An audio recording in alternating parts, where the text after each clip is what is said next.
જૂનાગઢ જિલ્લાના તલિયાધર ગામના લોકો દ્વારા ખરાબ રોડ રસ્તા બાબતે અપાયું આવેદન।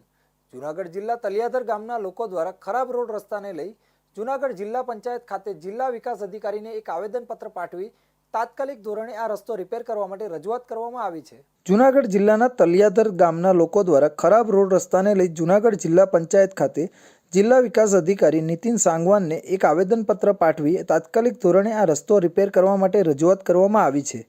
જૂનાગઢ ગીર સોમનાથ નેશનલ હાઈવે પાસેથી પસાર થતો આ તલિયાધર ગામનો રસ્તો આશરે બીજા 50થી વધારે ગામોને જોડતો હોય સતત ટ્રાફિકથી ધમધમતા આ રોડની હાલત અત્યંત દયનીય હોય તેમજ આ રસ્તેથી બીમાર લોકોને હોસ્પિટલે જવા માટે પસાર થવામાં ખૂબ જ હાલાકી ભોગવવી પડતી હોય છે।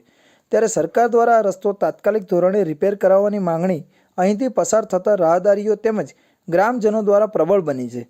તલિયાધર ગામના સરપંચ દ્વારા જણાવવામાં આવ્યું હતું કે જો ટૂંક સમયમાં આ રોડ રિપેર કરવામાં નહીં આવે તો આગામી દિવસોમાં અમારે ગાંધી ચિંધ્યા માર્ગે આંદોલન કરવાની ફરજ પડશે। હું ચંદુભાઈ પરસોત્તમભાઈ પત્રાપસરથી અને તલિયાધરના રસ્તા ઉપર અત્યારે અમે ઊભા છીએ।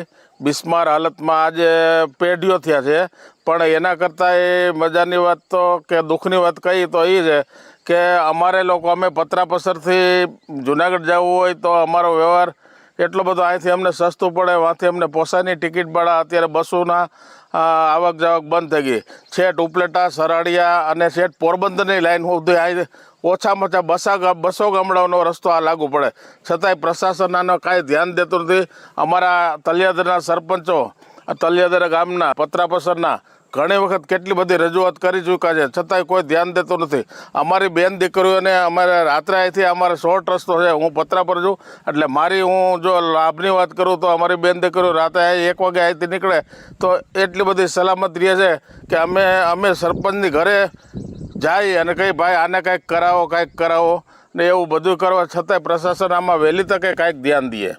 જે કાંઈ ટીવીવાળા તમે લોકો આ તે અને વધારેમાં વધારે ગ્રાન્ટ પાસ કરી અને અમારા આ બધા ચાલુ કરો એટલે પબ્લિકનું એક કામ છે। અને આજે ભાજપની સરકારનું ગડકરીભાઈનું નામ મોટું અમે સાંભળીએ છીએ।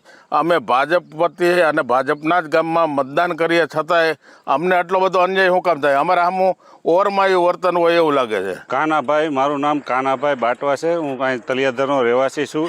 આ રસ્તો 2021થી આમ 3 વર્ષ થયા છે, ખરાબ રસ્તો છે। કોઈ જાતનું વારંવાર રજૂઆત કરતાં કોઈ હજી કંઈ નિર્ણય આવ્યો નથી।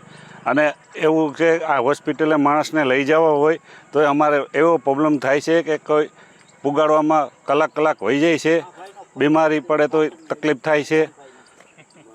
જેટલી બને એમ સરકારને વિનંતી છે કે આ રસ્તાનું વહેલી તકે કામ કરી આપે।